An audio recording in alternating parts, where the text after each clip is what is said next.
నమస్తే. సుమన్ టీవీ సగర్వంగా నిర్మిస్తున్నటువంటి కార్యక్రమం పద్మవ్యూహం.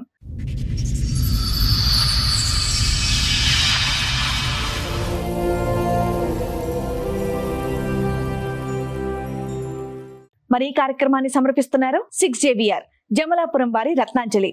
మీ అదృష్టాన్ని మార్చుకోవడం ఇప్పుడు కల కాదు, 6JVR తో సాధ్యం. ఏంటమ్మా సమస్య? Love marriage madam. మీకు లవ్ మ్యారేజ్ ఎన్నేళ్ల క్రితం? 15 ఏళ్ళు అవుతుంది మేడం. అయినాక బాబు 3 సంవత్సరాల తర్వాత బాబు పుట్టిండు. 3 సంవత్సరాల తర్వాత బాబు పుడితే డెలివరీ అయింది. ఆ బాబు మగపిల్లాడు పుట్టిందని హాస్పిటల్ని గొడవలు స్టార్ట్ చేసిండు.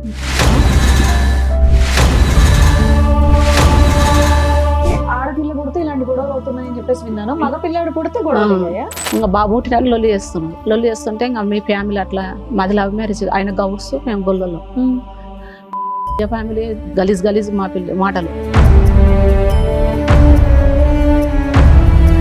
బాబు పుట్టిండు, ఇంకా లచ్చాలో చిట్టేసినాం. చిట్టేస్తే వేరే అమ్మతో నా పేరు పెట్టుకొని ఇంక ఈ టార్చర్ పెట్టిండు. మేడం నాకు చిన్నప్పుడు 8 ఏళ్ళ బాబు పాప అప్పుడే పెళ్లి చేసిండ్రు మేడం. నాకు 8 ఏళ్ళ పాప అప్పుడు పెళ్లి చేసిండ్రు. రామంతపూర్లో ఉన్నాక నేను బాబుకి వెళ్తూ బాల్యం బలేకుండిండే. అయితే బాబుకు పానం బాలేదు, మా అబ్బాయి దవాఖాన తీసుకువెళ్తున్నా, రా అబ్బా అబ్బా అంటున్నాడు, రా అని అడిగిన. 8 నెలల బాబు అప్పుడు. అంటే నేను రాను, నీ ఇష్టం, నీ పిల్లగాని ఇష్టం, నాకు ఆ పిల్లగాడే పుట్టలే, నాకు తెలియదు. మీరు ఫోన్ చేస్తే మీ ఆయన ఫోన్ లిఫ్ట్ చేస్తాడా? చేస్తాడు మేడం. మాట్లాడతాడా? బూతులే తిడతాడు మేడం. నీ సుమంతిని కో, ఒక కోర్టుకో, నీ లాయర్ కో, నిన్ను ఏం బీకలేరు నన్ను. అప్పుడు మీ మీద అంత కక్ష ఏంటి? ఏమో మేడం, ఒక్కసారి మధ్యలో 7 సంవత్సరాల తర్వాత నైట్ పూట అర్ధరాత్రిలో కోర్టుకి ఎక్కినని అర్ధరాత్రిలో వచ్చిండు. వచ్చి 1 గంటలకు వచ్చి తలుపులను రాయి తీసుకొని పళ్ళగొట్టి గొంతు పట్టనికి వచ్చి తనని చేసుకుని నేనేం సుఖపల్లిస్తాను. మేస్త్రిలో పనిపోయినా, ఇంట్లో పనిపోయినా.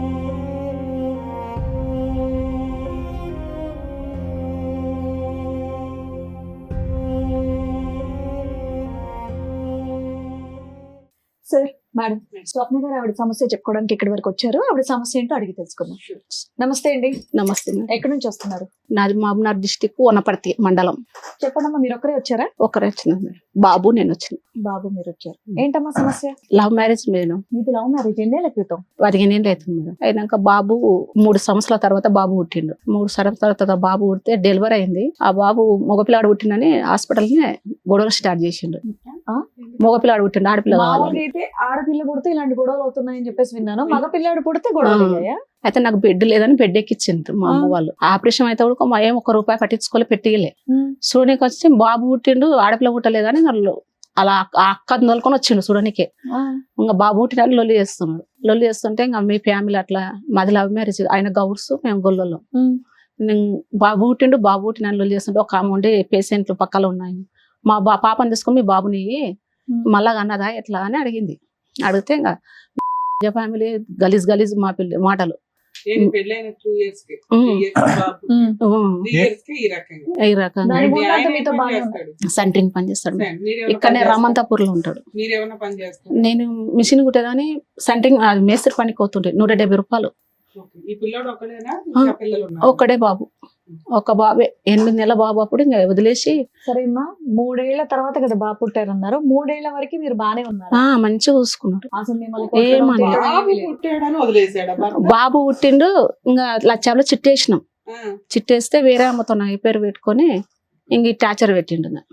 ఎప్పుడు పెట్టుకున్నాడు? మీరు కడుపుతో ఉన్నప్పుడు? కడుపుతో అంటే డెలివరీ పోయినా 14 రోజులకే మళ్ళీ ఆపరేషన్ అయింది. బాబు పుట్టినాక 14 రోజులకే నేను మా అమ్మ వాళ్ళ ఇల్లు కూలిపోయింది.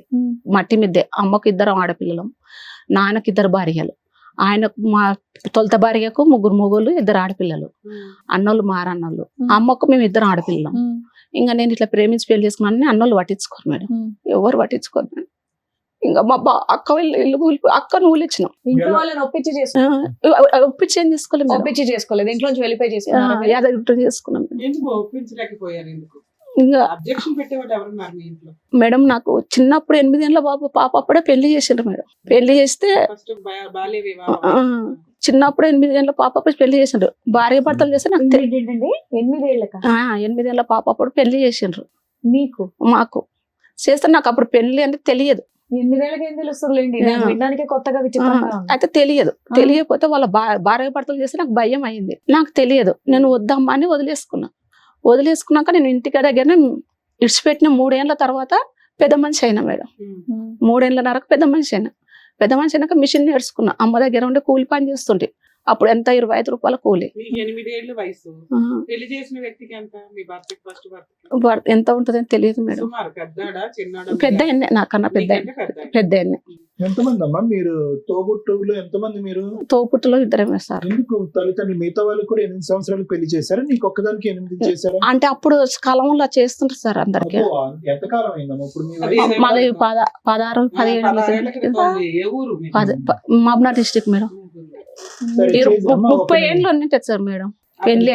30 ఏళ్ళ కింద చేసిండ్రు నాకు అవునులే, నీ వయసు అప్పుడు 30 ఏళ్ల క్రితం. Story madam. అమ్మా, ఇంకొకటి తర్వాత ఎలా అమ్మా మీ పరిచయం ఎలాగా? లవ్ స్టోరీ అని అంటున్నారు కదా, మీరు కూడా సెంటరింగ్ పని దగ్గరికి వెళ్ళేవారా? లేదు సార్, మేము చిన్నగుంటపల్లెలో నేను మిషన్ కుట్టుకునేదాన్ని. ఓకే.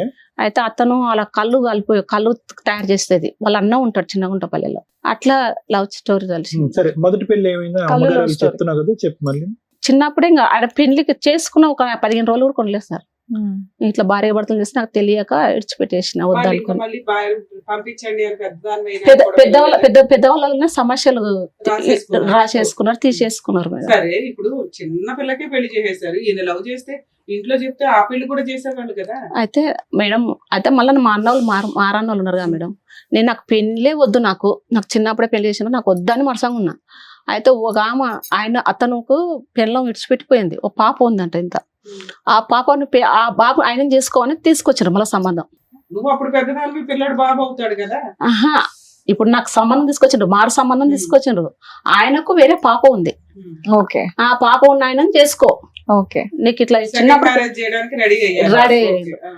అయితే నేనేంటంటే మా అమ్మ వచ్చే పిల్ల మీద ఉంది, నేను పోయి చేసుకొని నేను జీవితం నాశనం చేసుకోవాలా వద్దనుకొని ఇతను లవ్ చేసి ఈయన చేసుకున్నాను. మీ అన్నయ్య వాళ్ళు ఒప్పుకోకపోతే ఏముందమ్మా? మీ అమ్మ ఒప్పుకొని చేయొచ్చు కదా. అమ్మ ఉడకాలని పాప ఇంటికి సంబంధం పోయి చేసుకో. మీ అమ్మగారు లాగా రెండో భర్త ఉన్న పిల్లలు ఉన్న అతన్ని చేసుకో అంటే నీ పెట్టిన గర్వమే, నీ బిడ్డ ఎందుకు చేసుకోదు అని. మీ అమ్మ అంతగారంగా సో చూసింది. ఏం లేదు మేడం, పని చేసేదాన్ని. వాళ్ళ అన్నయ్య వాళ్ళు ఇంకొక సంబంధం ఆల్రెడీ అతనికి పెళ్ళై ఒక పాప ఉందంట. అతన్ని చేసుకోమని చెప్తే తిని చేసుకోనని చెప్పి నేను చేసుకోను, నీకు వచ్చే తింటున్నావు, నేను చేసుకోను అని చెప్పి లవ్ చేసిన అతన్ని వీళ్ళు ఇంట్లో యాక్సెప్ట్ చేయాలి. వీళ్ళు చేయలేదు. నేను వచ్చి అదే రూట్ పెళ్లి చేసుకున్నాను. అమ్మా, ఇప్పుడు వీళ్ళందరూ మళ్ళీ ఇంకొక ప్రయత్నం చేస్తున్నారన్న భయంతో తొందరపడి ఈ పెళ్లి చేసుకున్నావు అవును సార్. అనుకోవచ్చా? అవును లేదంటే సార్. ఇతన్ని ఇష్టపూర్వకంగా మనస్ఫూర్తిగా ప్రేమించి చేసుకున్నావా? ఏం లేదు సార్, మనస్ఫూర్తిగా ఒకప్పుడు మీ చేసుకున్నాను. అమ్మ వాళ్ళు మీ అన్నయ్య వాళ్ళు ఆ బిడ్డ ఉన్నటువంటి ఒక అబ్బాయిని తీసుకొచ్చి నీకు పెళ్లి చేసే ప్రయత్నం చేయకపోతే ఇతన్ని నువ్వు చేసుకునేదానివా కాదా? చేసుకున్నదానే సార్, ఎలాగైనా చేసుకునేదానివా? చేసుకున్నా. ఇతను రియల్ గానే లవ్ చేసి పెళ్లి చేసుకున్నాడు. చేసుకున్నాయి. అప్పుడు మీ వయసు ఎంత ఉండొచ్చు? అప్పుడు ఉండింటది మేడం, 20 దాటింటది. ఓకే. ఇంకా అక్కడ ఎదరుట్టిన పెళ్లి తీసుకొని ఇక్కడ రమంతాపూర్ లోనే వెంకరెడ్డి నగర్ లో ఉన్నాం మేడం. అమ్మ, ఇంకొక క్లారిటీ అమ్మా, బాబు పుట్టినందుకు అనేది అక్కడ అతకట్లేదు. బాబు పుట్టినందుకు కాదు, అతను వేరే వ్యవహారం నడిపిస్తున్నాడు కాబట్టి నువ్వు గర్భవతిగా ఉన్నప్పుడే అతను వేరే ఒక వేరే వ్యవహారం ఉండింటది కానీ నాకు తెలియదు సార్, అసలు చూడలే. నువ్వు తెలియదు కానీ బాబు పుట్టినందుకు అతను నిన్ను వదిలి వెళ్ళిపోయాడు అనేది కాదు. లక్షల్లో చిట్టేసినాక ఏమైంది, ఆ చిట్టి పైసలు తీసుకొని మళ్ళీ ఇక్కడ వెళ్ళిపోయిండు. 7 సంవత్సరాలు కనిపించకుండా వెళ్ళిపోయిండు. రమంతాపూర్ లో నన్ను ఒకదాన్ని రూమ్ లో ఇడిచిపెట్టి వెళ్ళిపోయిండు. బాబు పుట్టాక బాబు పుట్టినాక లక్ష్మీ 15 రోజులకి ఏమైంది? చిట్టి డబ్బులు తీసుకున్నాడు. మరి ఇన్స్టాల్మెంట్స్ ఎవరు కట్టారు? అంటే పూర్తి అయిపోయింది, చిట్టి అయిపోయినాక ఫైనల్ అయిన చిట్టిని తీసుకొని వెళ్ళిపోయాడు. 7 సంవత్సరాలు వెళ్ళిపోవడానికి కారణం మాకు ఎక్కడ సెట్ అవ్వట్లేదు. వేరే అమ్మాయి అంటే అంటే బాబు పుట్టాడని వేరే అమ్మాయిల అక్కడ సంబంధం ఉంది, ఆవిడ పట్టుకుని వెళ్ళిపోయాడు. అసలు వేరే అమ్మాయితోనే వెళ్ళిపోయాడని మేము అనుకుంటున్నాం. వేరే అమ్మతోనే వెళ్ళిపోయిండు. వెళ్ళిపోయాడు, నిన్ను వదిలేయాల్సిన అవసరం ఏముంది? Room- ఇష్టపడి పెళ్లి చేసుకున్నాడుగా. రూమ్ లో కిరాయికి ఇడిచిపెట్టి వెళ్ళిపోయింది మేడం. అదే అదే కారణం మిమ్మల్ని ఎందుకు అడుగుతున్నారమ్మా. వదిలేశారు, మిమ్మల్ని వదిలి ఎందుకు వెళ్ళిపోయారు అని నీకు తెలిసినంత వరకు కారణం ఏమై ఉండొచ్చు, బాబు పుట్టడం కాకుండా బాబు పుట్టడం కాకుండా ఇంకేమన్నా కారణం ఉందా అని ఇంకేం ఏం అయితే మా అమ్మ ఉండే అన్నది, ఎందుకే బాబు పుట్టినని ఎంత ఉండవు, బిడ్డ కావాలని ఎందుకు అట్లా ఇష్టపడుతున్నావు. అయితే 14 రోజులకే కానీ నేను ఊరికి వచ్చిన, హైదరాబాద్కి వచ్చేసిన. అయితే వేరే అమ్మతోనే ఫోన్ చేస్తున్నాడు, మాట్లాడుతున్నాడు. అయితే ఏంది అమ్మతో ఇప్పుడు మాట్లాడుకుంటూ ఇప్పుడు మాట్లాడుతున్నావు ఎందుకనంటే, అప్పుడప్పుడు మా అమ్మని ఇట్లా బట్టి అటుకీలు బట్టి ఇట్లా ఒత్తి గోడకు వచ్చేస్తే 2 ఫన్లు ఇరిగిపోయినాయి మా అమ్మకు. ఇరిగిపోయినాక మా అమ్మ అంటే ఏమన్నది, ఇట్టటోన్ చేసుకొని ఈ కష్టాలు పడుతున్నావు, నన్ను తోలిచుకొని కానీ వస్తే నన్ను పనులు ఎరగొట్టిస్తు అని మా అమ్మ అన్నది. నేను పెద్ద ఆపరేషన్ అయ్యి ఇంకా ఉన్నా కదా, వేసి కడుపు మీద వేసి తొక్కనీకి వచ్చిండు. తొక్కనీకి వస్తే మా అమ్మ నెత్తేసింది పక్కకు. ఇల్లుగాల అంకులు పైనకి ఎక్కిచ్చిండు. ఎక్కొచ్చి ఏమి 14 రోజులకి అన్నీ వచ్చింది, నువ్వు కడుపున దొక్కుతున్నావు, నీకు ఇంత తెలియదు, నేను పోలీస్ కంప్లైంట్ ఇస్తాను తిట్టిండు. అంకులు తిట్టితే ఇంకా బంద్ అయ్యిండు. బంద్ అయినాక సామాన్లలో నెత్తేసిండు. నీ వద్దు, నీ పిల్లగాడు వద్దు, నీ వద్దు అని నెత్తేసిండు. సామాన్ తీసి బిసిరిపాటి బయటకేస్తే మిషన్ కుడతాం మేడం నేను. ఆ మిషన్ గిట్టి బయటకేసిండు. వేస్తే ఇల్లుగాల ఇంట్లో పెట్టి అమ్మల వరకు ఇంకా అది వెళ్ళిపోయినా. ఇంకా మళ్ళా ఏమో ఈయనే ఉన్నాడు, రామంతపూర్లోనే ఉన్నాడు. రామంతపూర్లో ఉన్నాక నేను బాబుకి వెళ్తూ బాల్యం బలేకుండిండే. అయితే బాబుకు పానం బాలేదు, మా అన్న దవాఖాన తీసుకువెళ్తున్నా, రా అబ్బా అంటున్నాడు, రా అని అడిగిన. 8 నెలల బాబు అప్పుడు. అంటే నేను రాను, నీ ఇష్టం, నీ పిల్లగాని ఇష్టం, నాకు ఆ పిల్లగాడే పుట్టలే, నాకు తెలియదు, నాకు ఆ పిల్లగాడే పుట్టలే అని ఇంకా స్టార్ట్ చేసిండు. ఇంకా అట్లా స్టార్ట్ చేసినాక నేను ఏం చేసిన, నీ కాలు మొక్కుతాను, నేను నలుగుట్ల పెళ్లి చేసుకోలే, నన్ను తోలుకొప్ప వచ్చి అంటే నేనైతే మా బాబాయ్ ఉన్నాడు, ఒక అక్క ఉంది, వాళ్ళు ఇచ్చినాం. నలుగురిలో పెళ్లి చేసుకోకపోయినా గుడిలో పెళ్లి చేసుకున్నారు. మీ అత్త మామ ఇంటికి వెళ్ళారా? అత్త మామ ఎప్పుడైనా తొలకపోయిండు కానీ అదే ఊళ్ళో అది ఆధార్ కార్డులో దిగుతారు కదా మేడం, తొలకపోయిండు. వాళ్ళ పెద్దమ్మల ఇంటికి తొలకపోయిండు. వాళ్ళ పెద్దమ్మల ఇంటికి తొలకపోతే ఆధార్ కార్డు దించేది మొన్న ఉన్నది, ఈ రోజు దిగలేదు అని అంటే మళ్ళీ తొలుకొని వచ్చిండు. అత్త మామల ఇంటికి తోలుకపోయిండు కానీ వాళ్ళు లేరు. బావుల కాడికి బాచిలక కాడికి వెళ్ళిపోయిండ్రు. ఆధార్ కార్డు అయినా ఉందా మీ ఆయన పేరు మీద? నీకు బాబుది ఉంది కానీ నాకు లేదు మేడం. లేదు. బియ్యం కార్డులో ఉన్నాడు మేడం. బర్త్ సర్టిఫికేట్ లో మీ ఆయన పేరు ఉందా? పిల్లోడికి తండ్రి ఆయన ఉంది. బియ్యం కార్డులో బియ్యం కార్డు కూడా మా దగ్గరనే ఉంది. పెళ్లికి ఎవరు లేరా? పెళ్లికి పెద్ద యాదగిరిగుట్టలో చేసుకుంటే వాళ్ళ దోస్తులు ఉన్నారు మేడం. ఫోటోలు ఉన్నాయమ్మా? ఉన్నాయి సార్. కాదు, మీ ఇద్దరు పెళ్లి చేసుకున్నప్పుడు ఫోటోలు ఉన్నాయి, వాళ్ళ దోస్తులు కూడా ఫోటోలు ఉన్నాయి. రైట్. ఇంకా వెళ్ళిపోయిండు. 7 సంవత్సరాలు వెళ్ళిపోతే నేను ఆ రూమ్ లోనే ఉన్నా. నేను ఊరికి ముఖం పెట్టుకొని పోను. ఎట్లా మీరు పని చేసుకుంటూ ఉన్నారా? బాబు చిన్నపిల్ల నేను పని చేయలే. మరి రూమ్ రెంట్ ఇవన్నీ అంటే 10 రోజులు ఉన్నా అట్లనే. పక్కల వేరే వాళ్ళు అంకురు వాళ్ళు ఉంటారు, పల్లెటూరు. ఆ పక్కల మా పక్కల ఉంటారు. అత్తమ్మ కొడుకు ఇక్కడనే రామంతపూర్లో పనిచేస్తాడు. ఇట్లా మీ మేనగోడలు అంటే తీసుకొచ్చుకొని పెళ్లి చేసుకున్నాడు. ఏంది పాప ఏం తింటది ఇంకా 10 రోజులు అట్లే ఉన్నాడు. వాడు ఇడిచిపెట్టి వెళ్ళిపోయింది, ఎక్కడ పోయిందో తెలియదా అంటే మా అత్తమ్మ కొడుకు వచ్చిండు. అమ్మ అట్లా ఉంటే ఎట్లా, నువ్వు రూమ్ కిరా ఎట్లా కట్టుకుంటావు, ఎట్లా తింటావు, వద్దు పామ, నేను అమ్మతో పోలిస్తా అంటే పోను మామ, నేను మొక్కం పెట్టుకొని ఎట్లా పోదును, నేను పోను మామ అంటే మా మామని బలవంతంగా మా అమ్మని ఫోన్ చేసి పిలువనంపి సామాన్ వేసుకుపోయి ఊరి దగ్గర పెట్టింది. నేను ఇంకా ఆయన కూలి పని చేసుకొని మిషన్ కుట్టుకొని కూలి పని చేసుకుంటూ ఉన్నా. ఆ బాబుకి ఫుల్ ఫీవర్. సంవత్సరానికి పెద్ద మనుషులు పంచాయతీ పెట్టుకొని మీ ఆయన వాళ్ళ ఇంటికి వెళ్ళడము, మీ అత్తమ్మ వాళ్ళ ఇంటికి వెళ్ళడము చేయలేదా మీరు? అయితే మేడం ఇక్కడ ఉప్పల కేసు పెట్టినాక వచ్చిండు. వచ్చి నేను మంచి పెట్టుకుంటా, మంచి చేస్తాడు.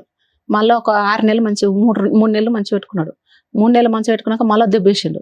ఆ 7 సంవత్సరాల తర్వాత పొయ్యి వచ్చినాక 7 సంవత్సరాల తర్వాత పోయి వచ్చినాక మళ్ళీ మంచి పెట్టుకుంటాను తొలకపోయాడు. పెద్ద మనుషులు పోలీస్ స్టేషన్ లో కంప్లైంట్ ఇవ్వడానికి తర్వాత ఇచ్చిన మేడం. అదే 7 సంవత్సరాల తర్వాత ఇచ్చావా? ఫస్ట్ ఇచ్చినాం కానీ దొరకలేదు మేడం, ఎక్కడ పోయిండో అంత ముందుకి ఎన్నిక లేడు, కనిపించలే, ఎక్కడ పోయిండో కనిపించడం నీకెందుకు? నువ్వు కనిపించలేదనే కంప్లైంట్ ఇవ్వాలి కదా, వదిలేసి వెళ్ళిపోయాడండి అని, వేరే అమ్మాయితో లేచిపోయాడండి, నన్ను ఎట్లా హింసించాడు, ఇలా బలవంతంగా పెళ్లి చేసుకున్నాడు, ఏడు ఉన్నాడో తెలుసుకుంటే మేము ఇస్తాం కంప్లైంట్ అని అన్నారు మేడం ఉప్పల స్టేషన్ లో. సో మీ ఆయన ఎక్కడున్నాడో తెలిసిన తర్వాత ఒక 7 ఏళ్ళకి కంప్లైంట్ ఇచ్చావు, ఈయన వచ్చాడు బాగా చూసుకుంటాను అన్నాడు, కేసుకి భయపడి. ఒక 6 నెలలు బాగున్నాడు, తర్వాత ఏమైంది? మళ్ళీ తర్వాత ఏం చేసిండు, మళ్ళీ ఇలా కొట్టిండు. అమ్మ వాళ్ళ ఇంటికి పుల్లగా ఫీవర్ వస్తుంది ప్రతిసారి. ఎవరితో లేచిపోయాడు కదా, అమ్మాయి ఏమైంది? ఇప్పుడే తర్వాతనే ఉంది మేడం, వాళ్ళిద్దరు ఉంటున్నారు. ఇప్పుడు ఉన్నాడు, ఒక 6 నెలలు ఉన్నాడు, మళ్ళీ వచ్చి అటు ఇటు వెళ్తూ వచ్చి ఉండేవాడు. లేదు మేడం, ఆయన వేరే అమ్మ తీసుకుపోయిందంటే అస్సలుకి రాలేదు మేడం, అస్సలుకి రాలేదు. ఆమె తీసుకొని పోయిందంటే నా తోనికి రాలే. కేసు పెట్టినప్పుడు ఏమైంది, ఉప్పల కేసు పెట్టినప్పుడు వచ్చి నేను మంచి పెట్టుకుంటా మంచి చేస్తాడు కానీ రాలే. మళ్ళీ సామాన్ వేసుకొని వస్తా ఉన్నపట్ల కిరాయికి ఉంటాము అని చెప్పిండు కానీ రాలే. ఆమెతోనే ఉండడు, రాలే. మేము పోలే ఉడకంగా. మళ్ళీ గోపాలపేటలో పెట్టినాం. గోపాలపేటలో కేసు పెడితే ఏం చేసిండంటే మంచి పెట్టుకుంటా మంచి చేస్తున్నాడు. మా మామ పేరు మీద ఆస్తులు భూములు అన్నీ ఉన్నాయన్నమాట. అయితే నేను కేసు పెట్టినని చెప్పి పెద్దయిన భాగం పెద్ద ఆయన తీసుకోండి, నడిపైన భాగం నడిపైన తీసుకోండి, ఈయనకు వచ్చిన భాగం దీనికి ఎగుదు ఏ గొల్లలో పిల్లని చేసుకున్నాడో ఆ పిల్లగాడు నాకు కుట్టలే అని చెప్పి ఆ అక్కకు తనకు వచ్చిన భాగం అక్క పేరు మీద ఎంత చేసిండు. భాగం వచ్చింది? 3 ఎకరాల 2 ఎకరాల 5 ఎకరాల 30 కుంటలు ఉంటుంది ఈయన మేడం. భాగం కింద. ఆహా, అందరు కలిసి ఈయన భాగం ఎంత? ఎకరన్నర. ఎకరన్నర వచ్చింది. ఆ ఎకరన్నర వేరే వాళ్ళకి ఇచ్చేస్తున్నాడు అనేది ఇప్పుడు నీ భయం. ఇచ్చేసాడా ఇంకా ఇవ్వాలా? ఏం లేదు, చేసిండు, అయిపోయింది మేడం. వేరే వాళ్ళకి చేసేసి చేసిండు. మళ్ళీ ఊళ్ళో ఉన్నప్పటిలో కేసు పెట్టినాం. పెద్ద మనుషులు వచ్చిండ్రు. పెద్ద మనుషులు వచ్చినాక కోర్టుకి పెడితే సమస్య తీరుతుంది అని చెప్పి కోర్టుకి పెట్టినాం.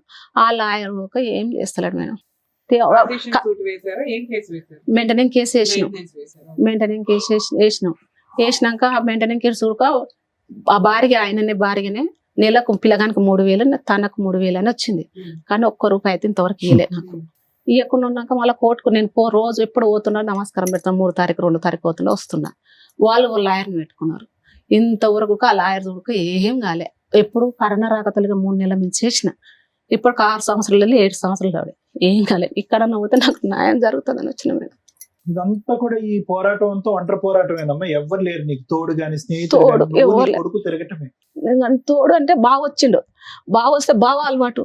ఊళ్ళో పెద్ద మనుషులు వస్తే వాళ్ళ ఇద్దరు మంచిగా జంటగా ఉంటారు. రికార్డింగ్ పెడతారు నాకు. కాదు, ఇద్దరు నాది- ఫోటో దిగుతారు, పెడతారు. అది కాదు రికార్డింగ్ ఫోటోలు అవన్నీ కాదు.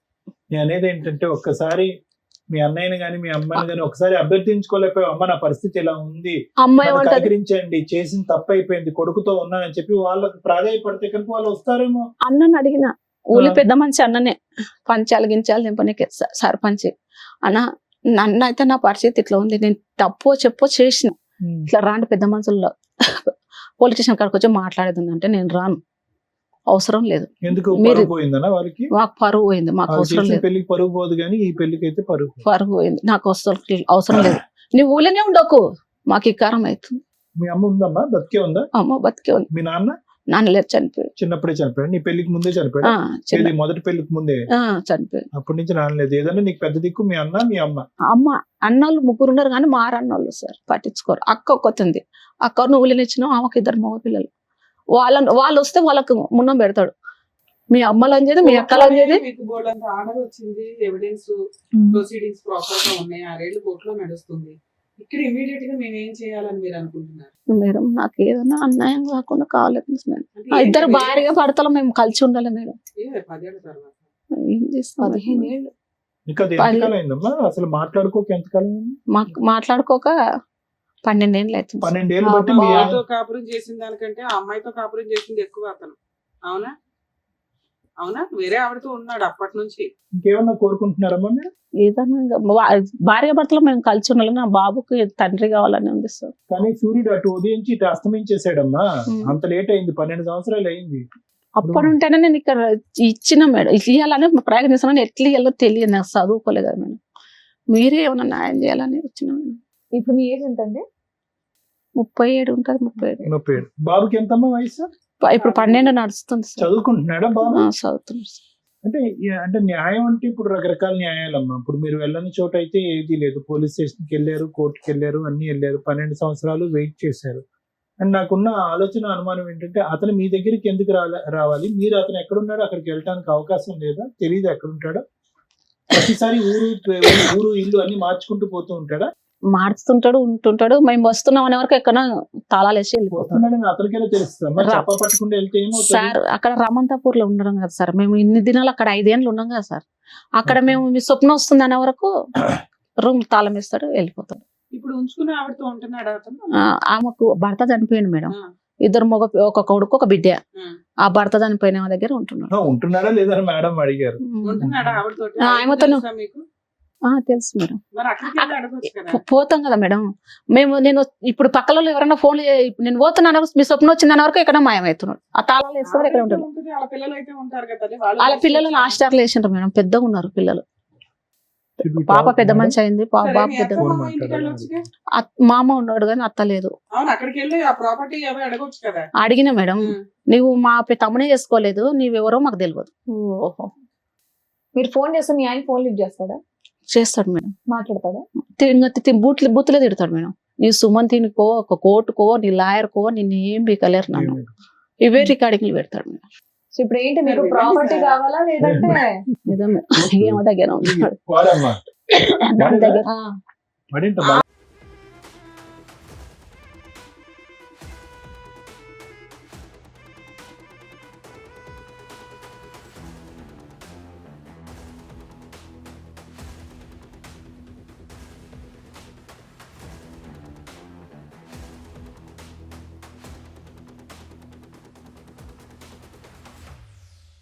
ఇది మీ పెళ్లి ఫోటో అమ్మా, ఆ.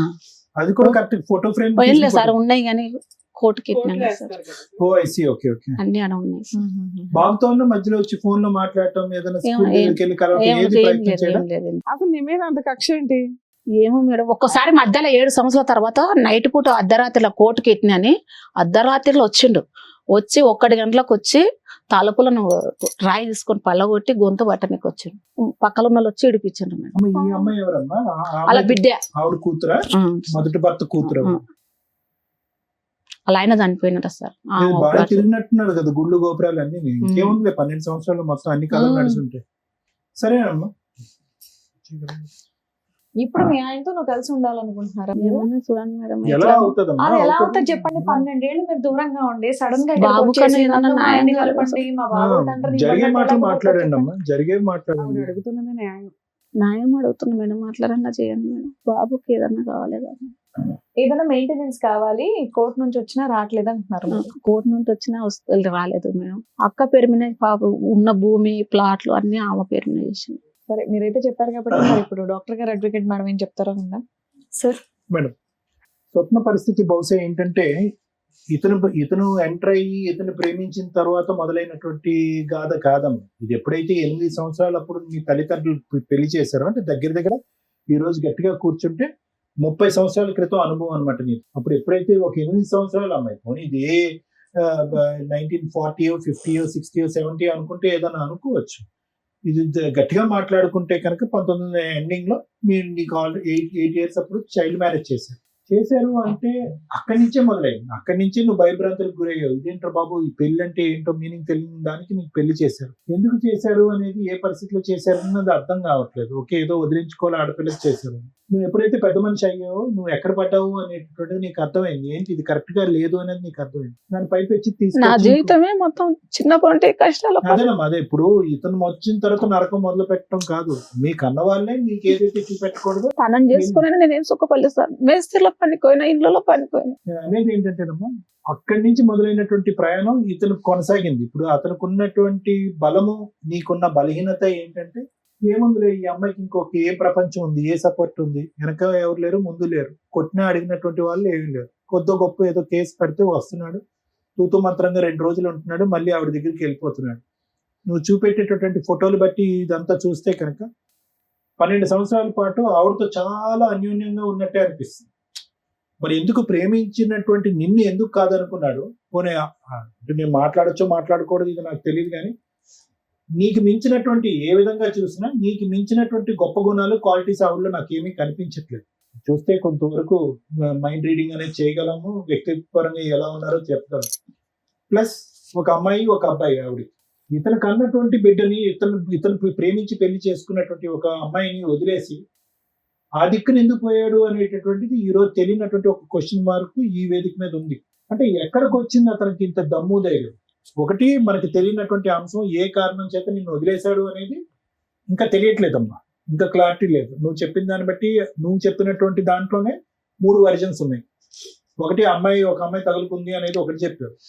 రెండోది ఏంటంటే, ఎవరు నమ్మశక్యంగా అనిపించినటువంటిది అబ్బాయి పుట్టాడు కాబట్టి వెళ్ళిపోయాడు అని అన్నాను. సో మనకు అటు సైడ్ తెలీదు. ఎటొచ్చి ఏంటంటే ఫైనల్ గా ఇప్పుడు ఏం జరిగింది అంటే కనుక, అతను బలం ఏంటి, నీ బలహీనత ఏంటంటే కనుక, నీ బలహీనత ఒక్కటేనమ్మా.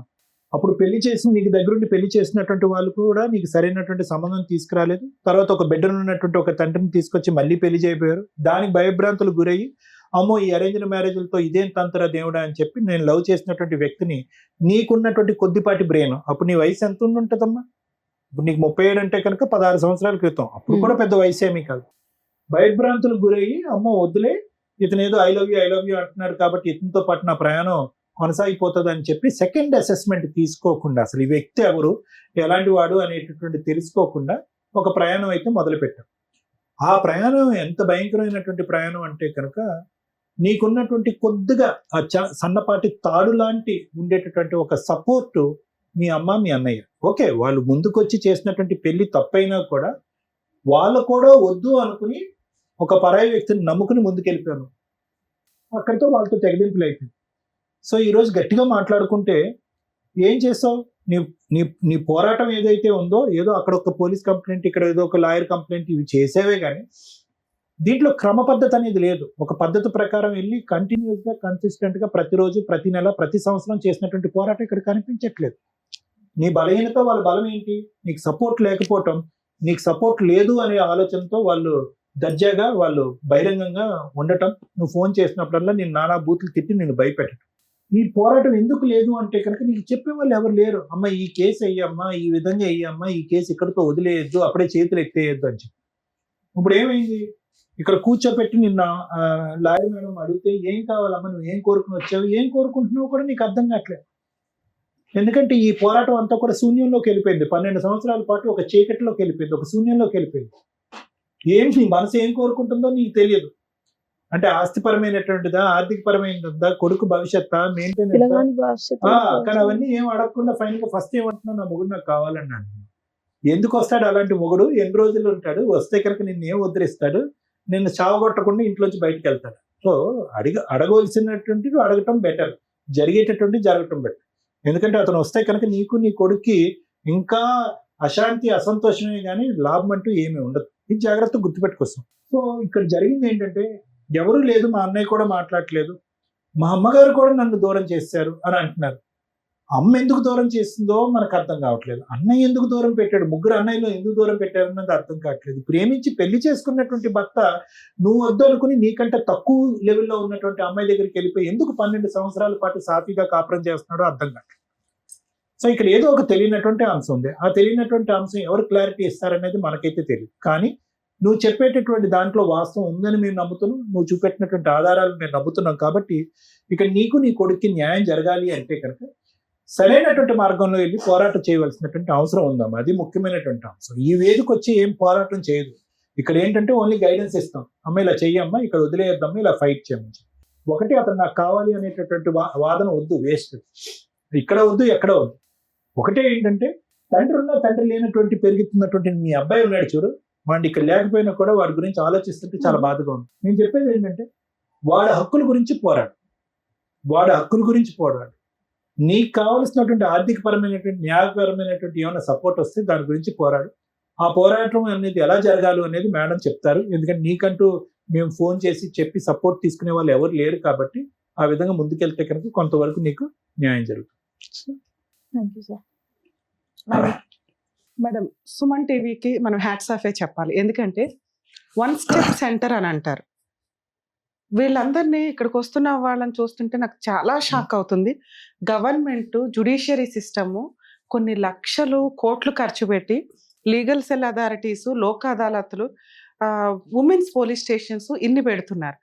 అయినా కూడా వాళ్ళు అక్కడికి వెళ్ళటానికి ఒకటి బలగం సరిపోవటం లేదని, ఫ్యామిలీ మెంబర్స్ లేరని, సంవత్సరాల తరబడి కోర్టుల్లో పడుతుందని, ఇమ్మీడియట్ న్యాయం జరగదని సగం మంది వెళ్ళలేకపోతున్నారు. వెళ్ళగలిగే వాళ్ళు త్రూ అడ్వకేట్ ద్వారా వెళ్ళాల్సిన పరిస్థితి వస్తుంది. ఫైనాన్షియల్గా అడ్వకేట్లను పెట్టుకోలేని పరిస్థితులు. ఫ్రీ సర్వీసులు ఉన్నాయి అని మనం గొంతు పెట్టి చెప్పుకోవడమే తప్ప జ్యుడిషియరీ నుంచి అంత ప్రాపర్ ఇది లేదు. ఒకవేళ అది చెప్తున్నా వీళ్ళకి అది తెలియటల్లా. ఆ లాంగ్వేజ్, ఆ ఇది కూడా అలా ఉండడం వల్ల ఓహో ఇది లోక్ అదాలత, ఈ కోర్టులో మేము ఎక్కడికి వెళ్ళాలా అనేది వాళ్ళకి ప్రాపర్ అడ్వర్టైజ్మెంట్ నడవట్లా. ఈ ఛానల్స్ వల్ల ఎలా ఉంది అంటే వీళ్ళకి ఇమ్మీడియట్ గా ఓ పలానా చోట రమ్య గారు ఉన్నారు, సార్ ఉన్నారు, మేడం ఉన్నారు, అక్కడికి వెళ్తే అవతల పిలిపిస్తారు, ఎవిడెన్స్ గ్యాదర్ చేసేస్తారు, వాళ్ళని పిలిపించి ఇక్కడ కూర్చోబెట్టి ఇమ్మీడియట్ గా సెటిల్ చేస్తారు, ప్రాబ్లమ్ సాల్వ్ చేస్తారు అనేది. నిజంగా అలా నమ్ముతున్న వాళ్ళందరికీ థ్యాంక్స్ అండి. మా వంతు ప్రయత్నం మేము 100% చేస్తున్నాం. కానీ అన్ని సందర్భాల్లోనూ అన్ని ఇలా మా చేతుల్లో అయిపోవు. కోర్టులోనే 5-6 years పడుతున్న కేసులు. ఇన్ కేసు ఈవిడ మమ్మల్ని నమ్ముకొని వచ్చింది. వాళ్ళ హస్బెండ్కి ఫోన్ చేస్తే ఆయన రాలా. ఇన్ కేసు ఆయన వస్తే మేము ఆయనకి కౌన్సిలింగ్ ఇవ్వడం, కోర్టులో ఇంకొంతకాలం తిరగకుండా ఆపగలిగేవాళ్ళం. తల్లి మీరు అడిగింది ఏదైతే ఉందో అది 100% మేము ఈ స్టేజ్ మీద చేయగలిగేవాళ్ళం. కానీ మీ హస్బెండ్ ఫోన్ తీసుకొని రెస్పాండ్ అవ్వాల. మేము కోర్టులోనే చూసుకుంటామని మాట్లాడిన వ్యక్తి ఎందుకు కోర్టులోనే చూసుకుంటాను అన్నాడంటే, కోర్టులో 6 years నుంచి కేసు పెండింగ్ ఉంది. ఒక మెయింటెనెన్స్ కేసు మీరు ఏదైతే వేశారో, మీరు నన్ను 2 అడిగారు. మేడం నాకు భర్త, పిల్లాడికి తండ్రి కావాలి, 2 న్యాయం కావాలి అని. న్యాయం ఏంటనేది తర్వాత మాట్లాడతా. ఫస్ట్ మాట ఏంటి? భర్త కావాలి. ఈ కేసులో భర్తని ఇవ్వడం కుదురుతుందా? మీకే తెలుసు, మీ మనస్సాక్షికి. ఏదో పరువు పోకూడదు, అడగకపోతే బాగుండదని అడిగినట్టే ఉంది తప్ప రియల్గా అది కరెక్ట్ కాదు. ఎందుకంటే 3 years మ్యారిటల్ రిలేషన్లో 12 years వేరే ఆవిడ దగ్గర ఉన్నాడు. ఎవరికో పుట్టిన పిల్లల్ని బాగా చూసుకుంటున్నాడు. సొంత కొడుకుని చూడట్లా. అంటే మీ మధ్య ఇన్నర్ గా ఏది ఉందో ఆ పాయింట్ మాకు క్యాచ్ అవ్వాలి. మీరు చెప్పిన రీజన్ మగపిల్లడు పుట్టాడు కాబట్టి వదిలేసామని భూప్రపంచంలో ఏ మగాడు ఏ కుటుంబం అన్నారు. ఆడపిల్ల పుట్టిందని వదిలేసే బ్యాచ్లు విన్నాము. సరే వరసగా మగపిల్లలు పుడుతుంటే అబ్బా మగపిల్లలేనా అని అంటారే తప్ప మగపిల్లడు పుట్టాడు కాబట్టి ఈ అమ్మాయి నాకు వద్దు అనే సీన్ ఉండదు మేడం. రికార్డింగ్ మరి. అది వంక వినండి, అది కరెక్ట్ కాదు. మిమ్మల్ని వదిలేయడానికి ఇంకేవో రీజన్స్ ఉన్నాయి, అది మీ ఆయనతో మాట్లాడితే తెలుస్తుంది. కానీ మీరు వినిపించిన ఆ రికార్డులు ఆ బూతులు విని చెవులు పగిలిపోయాడు డడ్డ అని. అయ్యో బాబా మా వల్ల కదా, అసలు మేము వింటే కూడా మా ఆడియన్స్ యాక్సెప్ట్ చేయరు. మీరే ఇంత పర్ఫెక్ట్ ఉంటారు, ఆ బూతులు మీరు వినటం అవసరమా? సో కాబట్టి అందుకని మేము వెళ్ళలేదమ్మా. ఆయనతో మాట్లాడాలి అన్నా కూడా ఏ బూతులు పంచాయతీ మాట్లాడతాడో మా గుడ్ విల్ డ్యామేజ్ చేసుకున్నట్టు లెక్క. నీ పవర్ ఏంటో నీకు తెలియజేస్తా, నీ హక్కులు ఏంటో నీకు తెలియజేస్తా. ఎందుకంటే మీకు కొంచెం బూస్టప్ కావాలి, మీకు ధైర్యం కావాలి. మిమ్మల్ని వదిలేయడానికి రీజన్ మాకు దొరకలా, కానీ వదిలేశాక ఆయన మాట్లాడిన బూతులు, మిమ్మల్ని తిడుతున్న విధానం, మిమ్మల్ని ఎంత నీచంగా మాట్లాడుతున్నాడంటే అవి ఎక్కువగా ఉన్నాయి. అప్పుడు అవి ఎంటర్టైన్ చేయకూడదు. మీరు ఎందుకు వినాలి ఆ బూతులు? ఆయన సక్సెస్ అవుతున్నాడు కదా అమ్మ. రికార్డింగే నీ ఫోన్కి ఎందుకు రావాలి? బ్లాక్ చేయడం నీకు తెలియదా? ఎందుకు వినాలా? ఎందుకంటే ఆయన మీద నువ్వు వేసిన కేసులు రెండే. ఒకటి పోలీస్ స్టేషన్ కంప్లైంట్ ఇచ్చావు, అది నడుస్తుంది, నీకు అది ఫ్రీ సర్వీస్. సగం వరకు పోలీసులు ఉంటారు, మిగతా సగం పబ్లిక్ ప్రాసిక్యూటర్ ఉంటారు. నువ్వు ఒక అడ్వకేట్ని పెట్టుకుని వేసిన case maintenance case. DVC case వేసావా? గృహహింస చట్టం 3 కేసులు వేసావు. మెయింటెనెన్స్ కేసు వేసిన భూమి గురించి పిల్లగానికి మా తాతల ఆస్తి కావాలని అసలు యాక్చువల్ గా డొమెస్టిక్ వైలెన్స్ కేసు ఏదైతే ఉందో ఆ డివిసి కేసులోనే ఇవన్నీ కలిపి వేసుకోవచ్చు. కోర్టు చుట్టూ తిరిగి ఆస్తికి వస్తుంది. అసలు వాళ్ళకు డబ్బులు ఉన్నాయి, మాకు డబ్బులు లేవు మేడం. వాళ్ళకి లంచాలు ఇయనికే తిరిగి పోవాలి, నమస్కారం చేయాలి, రావాలి, రోబు పోవాలి, నమస్కారం చేయాలి. ఒక్కనాడు వాళ్ళ నిలోనే చిన్నళ్ళు గారు సార్ మేడం మస్తు తిరిగి వేసుకోవచ్చు పోతుంది. ఒక్కదానే తిరగాలి, పోరాటం. బాబుకి వెళ్తే బాగుండదు, ఆ బాబు కొడుకు మనకి ఇన్ని రాళ్ళు వచ్చినాయి, అబ్బా వేరేనే వాసింది. నువ్వు ఇప్పుడు పనికి వెళ్తున్నావమ్మా? పనికి వెళ్తా. సరే, అదే మేడం చెప్తున్నారు మార్గం వినండి. మేడం ఒకప్పుడు గ్రామ పెద్దలు ఉండేవాళ్ళు ఆ ఏరియాకి ప్రాబ్లమ్స్ సాల్వ్ చేయడానికి. ఆ రచ్చబండ్లను ఏమను వాళ్ళు మ్యానిపులేషన్స్ ఎక్కువ అవడం వల్ల తర్వాత కోర్టుల దాకా రావడం అనేది కామన్. కోర్టులో ఈ రోజున మీ ఒక్కళ్ళ కేసే కాదమ్మా, ఏ కేసు ఫైల్ చేసినా కూడా minimum 3 to 5 years family matters నడుస్తాయని గుర్తు పెట్టుకోండి దయచేసి. ఎందుకంటే కేసు వేసింది మీరు, మీకే ఓపిక లేకపోతే అవతలోడు వేయించుకున్న వాడికి టెన్షన్ ఉంటుంది కదా తల్లి. మీరేమనుకుంటారంటే అతను కోర్టుకు రావట్లేదు, నేనే తిరుగుతున్నాను, నేనే ఇది చేస్తున్నానని. నెలకి 6,000 మీకు ఎప్పటి నుంచి ఆర్డర్ చేశారో తెలుసా? కేసు వేసిన దగ్గర నుంచి. ఒకప్పుడు మెయింటెనెన్స్లు అంటే ఒక 10 ఏళ్ళు నడిపించేసి 10 ఏళ్ల తర్వాత నుంచి ఆర్డర్ అయితే 10 ఏళ్ల ఫైటింగ్ వేస్ట్ కదా. సుప్రీంకోర్టు జడ్జిమెంట్స్ చాలా వచ్చినాయి. Maintenance from the filing of the petition and directions ఉంటాయి. అంటే మీరు 2019లో ఎంసీ కేసు వేశారు మెయింటెనెన్స్, మీకు అప్పటి నుంచి 6,000 చొప్పున క్యాలిక్యులేషన్. మీకు అర్థమవుతుందా? అది క్యాలిక్యులేట్ చేసి ఎరియర్స్ పిటిషన్ అంటారు. అంటే ఈ మెయిన్ కేసు తేలేలోపు ఈ డబ్బులు ఆర్డర్ చేశారు కదా సార్, అది ఇప్పించండి అని ఒక అంత ఇప్పటిదాకా ఎంత అమౌంట్ అయింది? దగ్గర 6 ఏళ్ళు 6,000 చెప్పున అంటే 60,000, 70,000. 70,000 ఇంటూ 6 years దగ్గర అదే 3 to 5 lakhs ఉంది. ఆ 5 lakhs ఇప్పించండి ఫస్ట్, మేము బతకడానికి కావాలి అని ఎరియర్స్ పిటిషన్ అంటారమ్మా. అది మీ లాయర్తో వేయించుకోండి. మీరు కోర్టుల్లో న్యాయం జరగదు అని అంటే మీ హస్బెండ్ ఆల్రెడీ తెగిచ్చేశాడు. లా అండ్ ఆర్డర్ కోర్టు తప్ప మీ ఆయనకు బుద్ధి చెప్పేవాళ్ళు ప్రెజెంట్ ఎక్కడా లేరు. ఇక్కడికి వచ్చి ప్రాబ్లమ్ సాల్వ్ చేసుకోవాలనుకున్న వ్యక్తి అయితే మేము కౌన్సిలింగ్ ఇచ్చి ఇలా కాదు ఇలా అమ్మాయికి 10 లక్షలు ఇచ్చి ఆ ప్రాపర్టీ ఏదో ఇచ్చి సెటిల్ చేయి అనేవాళ్ళం. ఆల్రెడీ 6 ఏళ్ల నుంచి కోర్టులో తిరుగుతున్న వ్యక్తి ఈ స్టేజ్ మీద ఇంత ఈజీగా చేసుకోడు. ఎందుకంటే నీ వెనకాల బలగం లేదు, నీకు ఓపిక లేదు, ఫైట్ చేసే విధానం ప్రాపర్గా లేదు. ఆయన డబ్బులు ఇచ్చి పెద్ద అడ్వకేట్లను పెట్టుకోవడం కాదు, నువ్వు ఉన్న అడ్వకేట్ తోటి కొంచెం జాగ్రత్తగా చేసుకోవడం. నీకు మెయింటెనెన్స్ వచ్చినాక అడ్వకేట్ ఫీజు ఇస్తావు. నిజాయితీగా చేసే అడ్వకేట్లు ఉంటారు తల్లి. ఒకవేళ కుదరకపోతే జూనియర్స్ని పెట్టుకోండి, వాళ్ళకి వర్క్ వస్తుంది. వాళ్ళకి మీరు ఇచ్చే రూపాయే వాళ్ళకి ఆ రోజుకి సరిపోయే వ్యవహారం. కొంచెం అలా మీ అడ్వకేట్తో ఒకసారి చూడండి, మాట్లాడించండి. ఎరియర్స్ పిటిషన్ అని క్యాలిక్యులేషన్ చేసి మాకు ఇంత బాకీ ఉందో అది ఇప్పించండి అని అడగండి. 2, డొమెస్టిక్ వైలెన్స్ కేసు వేయకపోతే ఈ మెయింటెనెన్స్ అక్కడ అటాచ్మెంట్ చేసి ప్రాపర్టీ ఉంది చూసారా, అప్పటి వరకు దీన్ని ఎవరికి సేల్ చేయకుండా, అంటే వాళ్ళ అక్క పేరు మీదకి మారిపోయినా ఆ ఆస్తి ఇతందే. ఈ ప్రాపర్టీ మెయింటెనెన్స్ కోసం అటాచ్మెంట్ చేయొచ్చు. మీకు అర్థమవుతుందని చెప్పింది? మీ అబ్బాయి కోసం కాదు నేను అంటున్నది, ప్రాపర్టీ మెయింటెనెన్స్ కోసం అటాచ్మెంట్ చేయొచ్చు. నెక్స్ట్ అది వారసత్వ ఆస్తి అంటే మీ అత్తగారిదో మామగారిదో అయ్యి మామగారి స్వార్జితం అయితే ఆయన బతుకుంటే మీ అబ్బాయి అడగడానికి కుదరదు. ఆయన ఇష్టం, ఆయన ఎవరికి పంచుకుంటాడు, కొడుకులకు పంచుకున్నాడు, కొడుకు ఇంకొకరికి ఇచ్చేశాడు. అర్థమవుతుంది? అసలు కొడుకు పేరు మీదకి రాలా, మీ ఆయన పేరు మీదకి రాలా ఆస్తి. అదే వాళ్ళ నాన్న దగ్గర నుంచి ఉంటే, అంటే మీ అబ్బాయి వాళ్ళ తాత వాళ్ళ నాన్నదైతే మీ అబ్బాయికి పార్టీషన్ సూట్లో వస్తుంది. అదంతా లిటిగేషన్ ఎందుకు? నేను ఇంకా ఈజీ ప్రాసెస్ ఏం చెప్తున్నా, మెయింటెనెన్స్ కడతాడా, జైలుకి వెళ్తాడా? మీ ఆయన జైలుకి వెళ్ళే టైం ఇది. నువ్వు జైలుకి పంపించడం పోయి టెన్షన్ పడుతున్నావు. సముద్రం అంతా ఇది లాస్ట్ మినిట్లో టెన్షన్ పడిపోతున్నావు. హ్యాపీగా నువ్వు ఒడ్డుకొచ్చి కూర్చొని కాళ్ళ మీద కాలు వేసుకుని సింహాసనం కొనుక్కునే టైం ఇది. మెయింటెనెన్స్ ఆర్డర్ అయిపోయింది. దాన్ని వసూలు చేసుకుంటావా, జైలుకి పంపిస్తావా? నువ్వు ఎప్పుడైతే ఎరియర్స్ పిటిషన్ వేస్తావో బాకీ వసూలు చేయడానికి, ఆటోమేటిక్గా మీ హస్బెండ్ సెటిల్మెంట్కి వస్తాడు. వచ్చినంత తీసుకొని సెటిల్ చేసుకోండి. ఎందుకంటే 12 ఏళ్ల సపరేషన్లో నాకు అది కావాలి, షేర్ కావాలి, ఎంత కావాలంటే వర్కౌట్ అవ్వదు. నువ్వు ఇంకో 10 ఏళ్ళు నడిచినా వాడు బుల్లెట్కి కూడా దొరకడు. జైలుకి వెళ్ళి కూర్చుంటానంటే మనకి ఎక్కడి నుంచి వస్తాయి డబ్బులు? రీజనబుల్ సెటిల్మెంట్కి కూర్చోండి.